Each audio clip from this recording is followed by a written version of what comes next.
Good morning and welcome to Beitzah Daf Ted Vav, Beitzah 15. Wish everyone a good Erev Yom Kippur. Wish you had with your kaparos. Go to a good source, a good stucca. You're shechting a chicken. I hope the chicken tastes good. Alright, we'll start from the... Yeah, I learned this year actually you can do with a fish. Is that true? You can do kaparos with a fish. What do you do with the fish? You slaughter the fish also? I don't know. It's a new thing this year I learned. My daughter and Gan. Alright, so the Gemara says, we're talking about what's a case of kilayim, where if you sit on it, it's not a problem. They weren't gozer midrabanan, that it's going to be yichrech alav nima, that a thread is going to go on top of your skin and it's going to give you warmth. And you buy the kilayim, the kasha. We're talking about hard material. Amar Ravuna Braid Rav Yeshua, like Rav Yeshua said, Hainamta Garbna de Narsh, a hard felt made in this place called Narsh, Sharia, it's mutter. Amar to sit on. Amar Papa Erdolin ain't behem mishum kilayim. If you put soles in your shoe, and they're made out of kilayim, there's wool and linen covering these soles, is not kilayim because it's a hard material. Amar Rav Hani Srari B'shiti. Here we're talking about even if you actually put it on top of your lap, not exer that if you have a wallet filled with coins, the wallet is made out of kilayim, ein behem mishum kilayim. It's not a problem kilayim you put on your lap. The bizrni yesh behem mishum kilayim. If it contains seeds, it's a softer material, then there would be kilayim. Rashi Amar echad zev echad ze ein behem mishum kilayim. Even if it's made for seeds, it's a soft material and it's wool and linen together, it's not a problem kilayim. L'fishein derech chimum mekach. It's not dark of a it's not the normal way to warm yourself up. So we're putting a packet of seeds on your lap, so therefore it's not a problem. You can't send a shoe with spikes coming out. My time alone. Why can't you use a sandal or a shoe that has spikes coming out?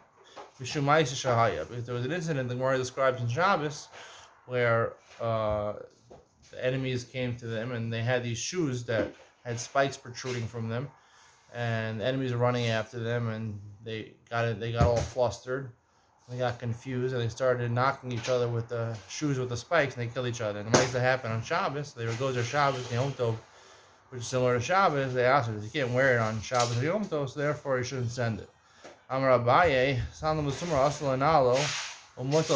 you can't wear it on Shabbos or Yom Tov, but you could move it. Because of the mice that happened. How do you know it's mutter to move it? It's not muksam, it's not an It says you can't send it to somebody else. If you thought it was just usher to move it,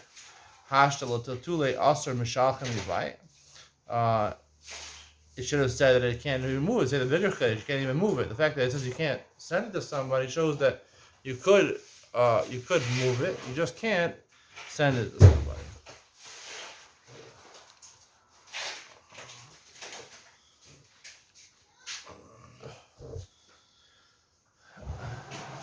All right. So the Gemara says, you can't send the shoe that's not completely sewn together.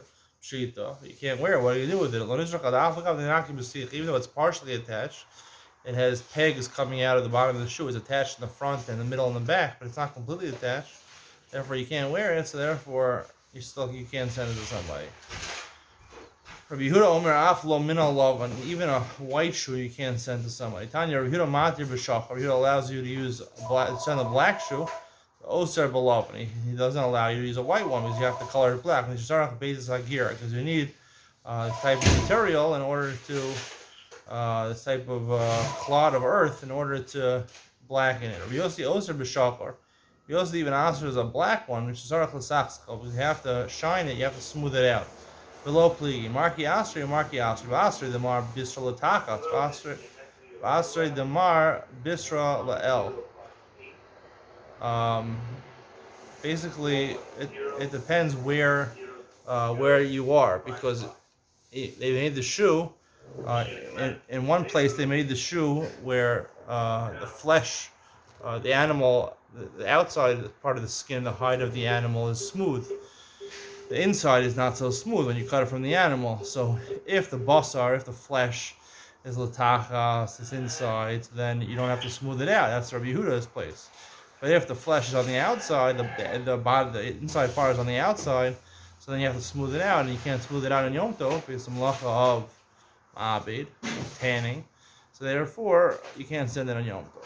Zak klal kol shna osin bo b'Yom Tov. Rav Sheshes sharu l'Rabbanan l'shidrei tefillin b'Yom Tava.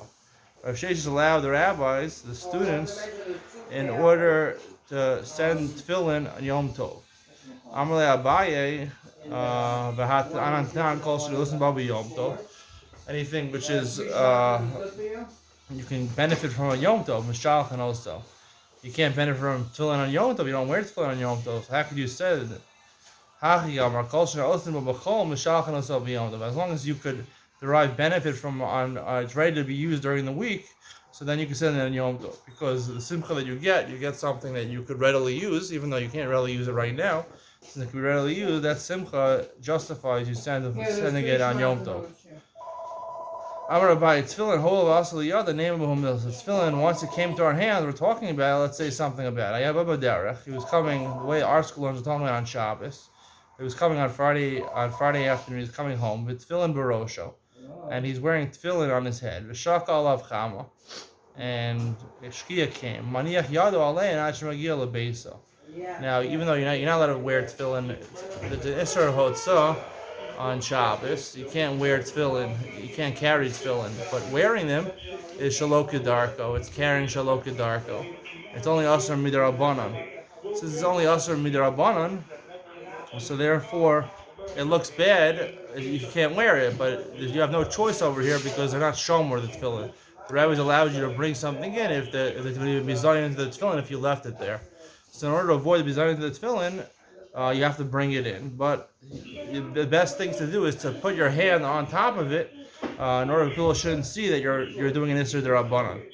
Ashmagia lebeso. Hayayoshu is a medrash. He's sitting in his medrash, the tefillin barosh of Kiddush L'Vayom, and then Shabbos starts, and now he has to go home. And Yechid Alein Ashmagia lebeso. And he puts his hand on it until he gets to his house. Meisiv Rav Huna B'Reid Ravika. Hayabah B'Dera with tefillin barosh of Kiddush L'Vayom, and Yechid Alein Ashmagia lebeso Samach L'Choma. The Beitzah says you keep your hand in it not until you get home, until you get to the house next to the first house in the entrance of the city, in the wall of the city. He was sitting in the Beis HaMedrash. Again, the same idea is that you keep your hand in it until you get to the first house in the city, but you don't wait till you get all the way home. So my answer is low cash. These prices are not a contradictory. Had the mintara, had the low mintara. The question is, if this house, that's the first house in the city, is considered shomer, is considered a safe place to keep them. If it's considered a safe place to keep them, you leave them there. If not, you have to bring them all the way home. If it's not a shomer place, that's the case of where he puts it in the house, which is samach lechoma. Ma'iri barosha. Why are we talking about even in the head? If even if he finds it on the ground, Nami, he should bring it to his house. That's not. I'm also filling machlis and zug. You find filling in a place where ganavim or listim or kalavim or dogs can get to them, so you have to bring them in. Machlis and zug, you bring them in one pair at a time. You wear them, and you bring them one pair at a time in order to avoid bizayin of tefillin, even on Shabbos. So the Gemara says, "Lo kash, had the minter machmas ganvi, machmas klavi, had the minter machmas klavi, lo minter machmas ganvi." It depends. If it's shamor from dogs and ganavim, then you can bring it all the way. You can leave it in the house there. But if this house, at the first house of the city, is not shomer from ganavim, then you bring it all to your house. Mao the same rov listed in Israel. You might think that since most ganavim are Jews, interesting Gemara. It says most ganavim are Jews. You might think that they'll have rachmanos on the tefillin, not going to bother the tefillin, and therefore even in that case, where it's not shower from ganavim, you shouldn't be allowed to bring it to your house. Kamash Malan, we are worried they're going to mivaz it. They steal. They're also going to mivaz it tefillin, and therefore you're allowed to bring it all the way to your house. The article changes around. They say rov listim Yisrael, rov listim in that place that we're talking about.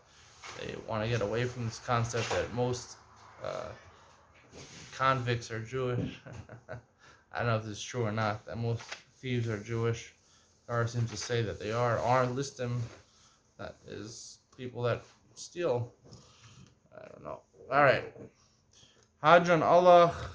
We finished the first paragraph of Beitzah. Hadran Allah of Beitzah. Congratulations. We finished 14 blot. Now we're on to Daf Ted Vav. 13 and a half blot. All right. Ted Vav Amad Beis. Parak Sheni. Yom Tov Shechal Yos Erev Shabbos. Here we're going to talk about Allah of Erev Tavshilin. Yom Tov falls out Erev Shabbos. Lo Yivashal B'Tchila Mi Yom Tov L'Shabbos. You can't cook. If you didn't make an Erev Tavshilin, you can't cook on Yom Tov for Shabbos. Now, really, Midoraisa, you're allowed to cook from Yom Tov to Shabbos because they're considered Kedusha. They're considered one Kedusha. Shabbos is the other one Kedusha. It's one long day. So therefore, you're really cooking for the same day. And you're cooking on Yom Tov, Ochel Nefesh is mutter, so it's okay. It's not considered a Hachana to cook from Yom Tov to Shabbos. It's not like cooking from Yom Tov to Chol, which is an Isser D'Oraisa. Still, the Rabbanan say you shouldn't do that because unless you have an Erev Tavshilin. We'll see why. Yom Tov, you could cook for Yom Tov. Hoster, and if he doesn't make Arom, he doesn't trick anyone. He really plans to cook for Yom Tov. He has leftover food. He can eat it on Shabbos. Also the Shabbos. Also Tavshil. Now there's another way of allowing yourself even l'chachila to cook from Yom Tov for the purpose of Shabbos. Also Tavshil Erev Yom Tov. He makes a certain baked item, cooked item from Erev Yom Tov with so mechalav l'Shabbos, and he relies on that piece of food in order to be able to cook from Yom Tov to Shabbos. And they say you need to have two cooked foods. They say you only need one cooked food. Beitzah. They agree that a piece of fish and an egg, which is cooked on top of it, they're considered two cooked foods. Even according to Beit Shammai, it would be good enough. Let's say during Yom Tov, this Erev Tavshilin got eaten or it got lost. You can't cook. You can't cook now from Yom Tov to Shabbos. It was eaten or lost, but a kol shehu, we'll see a kol shehu is a kazayas, so this food still remains. So then you could rely on it to cook from Yom Tov to Shabbos. Whereas Menani, immediately, how do you know this concept of Erev Tavshilin? Again, this is only a smachta. Really, Midoraisa, Shabbos Yom Tov Kiddush Achas. Menani, immediately. Amar Shmuel, Amar Kra Zachar Yom Shabbos Akach. Zachrei Ma'achar Shabbat Ashkicho. Interesting drasha. You should remember Shabbos, even when you have Yom Tov before Shabbos, you're going to forget about Shabbos. You're delighting in the owning of Yom Tov, the simcha of Yom Tov. So therefore, you have to set aside food so that you should remember Shabbos, nighttime. How does this help? How does this setting aside the food help? I'm a Ravak, they should give her money off of the Shabbos, money off of the Yom Tov. It's a hecker for the person. And now he set aside food before Yom Tov, for Shabbos specifically. So now he realizes he has a portion for Yom Tov and a portion for Shabbos. He's not going to forget about Shabbos anymore. So therefore, that food allows him to cook from Shabbos, from Yom Tov to Shabbos. Because now we're not worried that he's going to forget about Shabbos. He says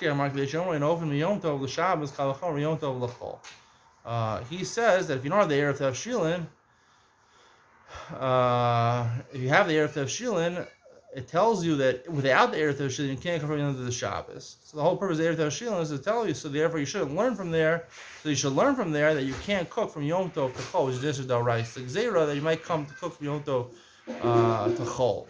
So in order to get around the problem, we're worried you might do that, so therefore they made you make an Erev Tavshilin to remind you this is the only reason you're allowed to cook from Yom Tov to Shabbos. But regularly, you don't have an Erev Tavshilin, you're allowed to cook from Yom Tov to Chol. Now, and also Tavshil Erev Yom Tov is Somech Alav L'Shabbos. The Mishnah says you make cooked food before Shabbos, before Yom Tov, and you rely on it to cook for Shabbos. Bishlam Ravashi, Damar Yesh Yom Rein Ovim Yom Tov L'Shabbos, Hainin Erev Yom Tov In Yom Tov Lo. There, the whole reason is to show you, to remind you that you can't cook from Yom Tov to Shabbos without the Erev Tavshilin. So it's a reminder the hecker should be before Yom Tov. You have to cook it, you have to set it up before Yom Tov in order to be a good reminder that you shouldn't cook from Yom Tov to Chol. Elo l'Rava might you're a Erev Yom Tov, afilu b'Yom Tov nami. According to the first reason, according to Rava, that you should have to remind yourself that you should have the proper amount of food both for Yom Tov and Shabbos. My year Yom Erev Yom Tov, feel Yom Tov Nami. Even if you forgot to make Erev Tavshilin before Yom Tov, you can make it on Yom Tov, and it'll remind you that it'll be a portion set aside for Shabbos. I'll remind you that you have to remember Shabbos also, and not just forget about Shabbos. In Hakanami, the Gemara says it's true. Alexera Shema Yipasha. Really, he could. Technically, according to Rava's reason, he could make the Eretz Shilin on Yom Tov itself. The Rabbanan said make it before Yom Tov because we're worried that you'll be posheya, you'll be negligent, and if you don't make it before Yom Tov, you won't even make it on Yom Tov itself.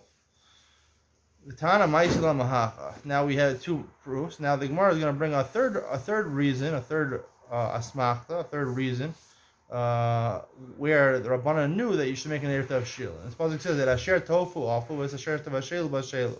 This is a pasuk when it comes to the man. I think Mikan Amar Rav Yelazar Ein Ofen Ella Ala Afu Yomashn Ella Ala Mavushal. It says the word Afia twice and Bishal twice. If you want to bake for Shabbos on Yom Tov, you want to cook for Shabbos on Yom Tov, they have to have something previously baked or previously cooked, and that's the Sma. Therefore, Chazal knew there's an Indian of Erev Tav Shilin. It was Yom Tov. Eliezer was in the base medrash. He was darshaning by Hilchos Yom Tov. Yatsa Kasvishon is the first group of students left. Amar Lalu Bali Patzin. These are the people of barrels, meaning people of barrels. They want to go and drink a lot of wine and have a lot of food on Yom Tov. So they're leaving early. They have a lot of wine. Kashni, and then a little later, a second group left. Amar Lalu Bali Chavayos. These are the people that have the jugs, kashlicious. They want to have. It's another amount, a little less than patzin. Kashlicious. Then a little later, a third gulef. These are the people with pitchers. Kat revius. Then a little later, a fourth group left. These are people from flasks. Kachamisha is a fifth gulef. These people, they don't want to drink so much, so they're just going to drink a couple of glasses of wine. And is when the sixth group started to leave. These people are desolate. They're making a mistake. They shouldn't be leaving. That's an end of the Talmidav. He looked at it, the remaining students who were there. They got angry. It sounded like he was saying Bali Meira to the last group that all of them should have left. I'm not angry at you. We're staying. Except all the people that leave, that I'm angry at them. They leave Olam Haba in Yanim, and they involve themselves in Chayisha, meaning in eating and drinking. When they cut time, the drasha was over. He says, go eat fatty foods and drink sweet foods, sweet drinks. And send presents to people who don't have portions of food. Because it's a holy day to Hashem. Don't be sick. Because the joy of Hashem is your guarantor, is your security. He said to them that you're leaving the pleasures of Olam Haba, and you're enjoying the temporary pleasures of this world. It's a mitzvah is simcha of Yom Tov to go eat and drink on Yom Tov. He says simcha Yom Tov, the eating part and the drinking part is not a necessity. The Sanya, he can either choose. He can either eat and drink the whole day, or he can learn Torah the whole day. Either Rabbi Yeshua says you split it up, half to Hashem and half to you. You do both. They both learned it at the same two psukim. One pasuk says that Shavuos should be for your God, for Hashem. Another pasuk says that Shavuos should be for you, to enjoy. He reconciles these two psukim that you can either choose one or the other. Either you learn the whole day or you eat the whole day. Shua says you split the two psukim, tell you that you should split it up. Half the day you should be eating, half the day you should be drinking. What does it mean you should send portions people don't have it? People were sitting who didn't make an Erev Tav Shilin, he's not going to have food for Shabbos, you should send them portions for Shabbos. Alternatively, someone who didn't have to, he didn't have to set aside Erev Tav Shilin. But someone who had to, I mean, he had the capability to do so, he had the food to do it, and he forgot about it, or he didn't do it on purpose. Posheyahu, he's a posheyahu, and you don't give him food. It was his fault. Mikey Chedvas Hashem Imuz. And what does it mean that the joy of Hashem is your security? Amar Yochanan, Mishum Lezer Shimon, Amar Lahem HaKadosh Baruch Hu Yishal, B'nu Lavo Alai, B'Kidshu Kiddush Hayom, V'Aminu Bi B'Ani Porei. You should be Mekadesh Yom Tov, Mekadesh Shabbos. Spend money on Shabbos, and I'll pay you back. Whatever you spend, I'll pay you back. Amar Yochanan, Mishum Lezer Shimon, even if you have to borrow the money, Hashem will pay you back. Amar Yochanan, Mishum Lezer Shimon, Rosh Hashanah Kaim Nechasav. Someone who wants his possessions to last, his fields to last, he should plant an other tree in his field. An other tree is a recognizable tree. And people will say, oh, this person owns the field with the other trees. If someone tries to say it's really my land, they'll say, no, it belongs to that guy. We know it's his because of the other tree. Remes to this, it says, powerful is in the Morum, and up high is Hashem. Inami Idra Kishmei. Alternatively, Idra is significant. It's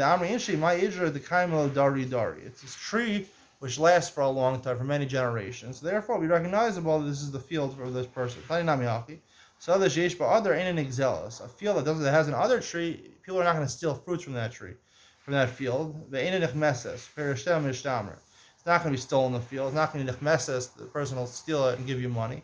And the payros will be kept in there. No one will steal the fruits. No one will steal the field. No one will steal the fruits. The reason is because the other tree, not only because it's around for generations, also its branches branch out very much. It forms a fence, a natural fence around the field. All right, we'll stop here. Actually, we'll do one more line because it's relevant to Yom Kippur. Tani Rav Tachlifa, Achad Rav Nai Chozad, Rav Tachlifa, the brother of Nai Chozad, taught Kol Mizonosa Sha'adam Ktuvin Lo Mirosh Hashanah Ad Yom Kippurim. All the food that a person is going to have during the regular year, as Parnasa for the whole year, is set aside from Rosh Hashanah to Yom Kippur. It's decided, that's what it means, it's decided between Rosh Hashanah and Yom Kippur. Chutz Me'osas Shabbat, Me'osas Yom Tov, Me'osas Banav L'Talmud Torah. Shem Piches Posen Lo, V'im Hosif Mosifin Lo. Whatever he decides to spend during the year on Shabbos and Yom Tov, or how much he decides to spend for Talmud Torah, for tuition for his children, that gets paid back to the person. If he spends a lot, he'll get paid back a lot. If he spends a little, he'll get paid back a little. You always get paid back for that. The rest of them, Mizonosa, that's decided between Rosh Hashanah and Yom Kippur, and that you have to be careful, only spend within your means. There's a famous, I was at a meal, they asked a question, my neighbor asked a question, how come Rosh Hashanah comes out before Yom Kippur? Rosh Hashanah is Yom Hadin, it's the day of judgment, we're judged for the next year. And Yom Kippur is the day of Mechilo, Slicha, V'Chapara. So why shouldn't it be that, this is called Iyon of Ben Sion, we'll get back to Iyon of Ben Sion, dun dun dun dun dun. It should be Yom Kippur comes before Rosh Hashanah. First you should get Slicha for your Avonos, and then you should get Yom Hadin when you're have Kapara. I want to answer based on the Gemara on Rosh Hashanah. The Gemara Rosh Hashanah says that on Rosh Hashanah, Sadiqim are miyad nechtamim la'alder l'chayim. They immediately get signed off for a year of life, and the Rishonim immediately get signed off for a year of Misa, of death. And the Beinonim, they have their judgment pushed off until Yom Kippur. So I want to say over here that really everyone thinks the best thing to be a tzaddik. Chayim, Misa, we don't know what Chayim and Misa is. I want to suggest Chayim is not the best thing. Misa is also not a good thing. Beinoni is someone who balances. It says, we have a famous song, Kolon Kulo Gesher Sar Ma'od. It's a small bridge. What does it mean, a small bridge? A very narrow bridge. If you ever saw Nick Walenda, he walks a tightrope between buildings hundreds of feet up above the air.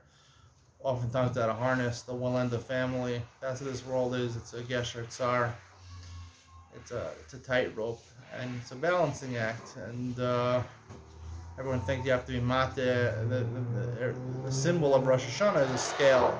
You have more zechuyos than chovos. It's mate, the scale to the zechuyos. So I want to suggest that really life is a balancing act. It's not supposed to be a tzaddik. It's not supposed to be a rosh. It's supposed to balance it.